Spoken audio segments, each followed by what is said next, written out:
The embarrassment of both the girls had begun to wear off.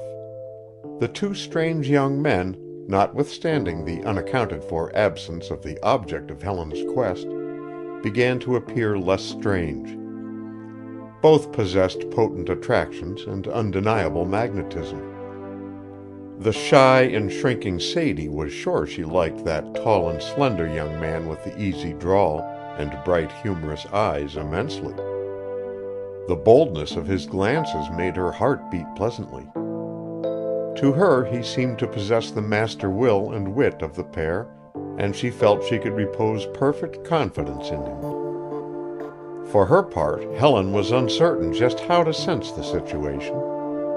One side of her will urged her to leave a message for her betrothed and hurry away. Another strain of consciousness held her fast. Travers Gladwin's psychic waves, that had so utterly failed in the grill room of the Ritz, may or may not have had something to do with this. He felt inspired with a desire to prolong the interview indefinitely. He could not recall ever having been so attracted by the charming personality of any girl as he was by this distressed maiden who was so eager to see her Travers Gladwin. He was flattered, even by the compliment of having the same name as the unknown. As a further expression of sympathy with Helen in the matter of Mr. Hogg, he said earnestly, "Do you mean to tell me that your aunt insists upon you marrying this Hogg?" "Yes," replied Helen passionately. "And he's awful, and I hate him, and I won't. I just won't." "I think you're absolutely right," Gladwin agreed with her. "Oh, you do?" cried the delighted Helen. Then, turning triumphantly upon her cousin, she exclaimed, "There!" But Sadie's one idea did not include Mr. Hogg. She considered the elopement as a separate matter in which Mr. Hogg was in no way involved, wherefore she said, "But you've only known Mr. Gladwin 2 weeks." "I know," retorted Helen, "but I've loved him for 4 years." "You've loved Travers Gladwin 4 years?" said that young man in a voice hollow with wonder. "And only known him 2 weeks?" cut in Whitney Barnes. "By Jove, he must be one of those retroactive soulmates." "I've loved him 4 years," said Helen stiffly.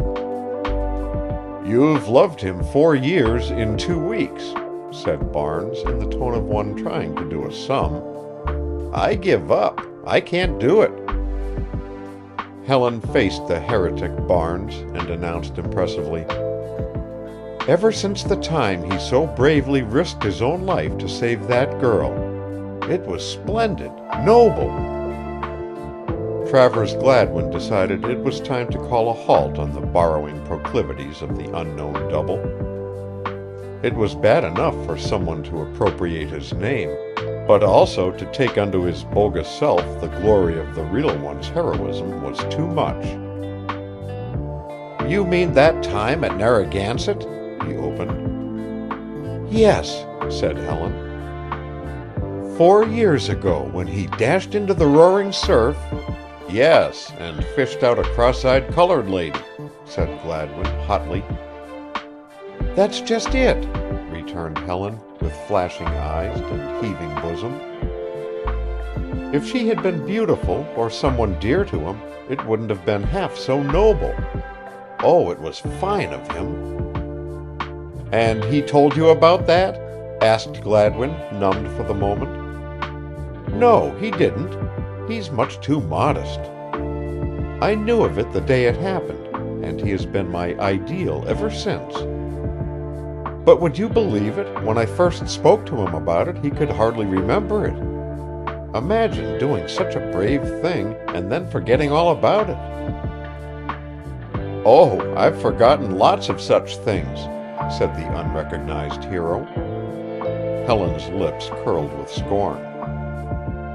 "Yes," the young man was stung to go on, "and what Travers Gladwin did wasn't brave at all." "What?" Helen gasped. She was so fat she couldn't sink, derided Gladwin. So I swam out to her. Yes, bubbled over the young man, overjoyed at the opportunity of discounting his own heroism. I swam out to her. I told her to lie on her back and float. Well, she did, and You? Why, yes. You see, I was with him. He pushed her to shore. Simplest thing in the world. Helen rose angrily. There was both indignation and reproach in her voice. It's shameful to try and belittle his courage, and you say you're his dearest friend. She paused for a moment, then went closer to the young man and said in a different tone, Oh, I understand you now. You're saying that to try and make me change my mind. But I shan't, not for anybody. Helen crossed the room to her cousin and gave Sadie the benefit of the look of defiance with which she had confronted Travers Gladwin. Oh, please don't say that, Helen, cried Sadie, all aflutter. I know he will agree to a postponement. But I don't want any postponement, protested Helen. I told you what I intended doing, and I'm going to do it. Go on, tell her again. We'd all like to hear it, broke in Gladwin. Helen swung around and said dramatically, I'm going to marry Travers Gladwin tonight. Travers Gladwin reeled a little where he stood, met and turned from the beaming stare of Whitney Barnes. As he did so, Helen came very close to him, laid her hand on his arm, and said tremulously, You are his best friend. Tell me honestly, don't you think I'm right in wanting to marry him? This was a poser, but when he did summon an answer, it came right out from the heart, his eyes devouring the beautiful girl before him as he spoke. Nothing on earth would please me so much as to have you marry Travers Gladwin, and I promise you now that I am going to do everything in my power to persuade you to do it. Oh, I am so glad, Helen thanked him. A moment later she added with a perplexed smile, But why did you talk about his bravery as you did? Well, you see, the young man stopped. I suppose, Helen said brightly, being so very fond of him, you hated the idea of his marrying? Was that it? Yes, but that was before I saw you. I hope you are going to like his best friend just a little. There was no mistaking the ardent emphasis on the last sentence, and Helen studied the young man's face curiously.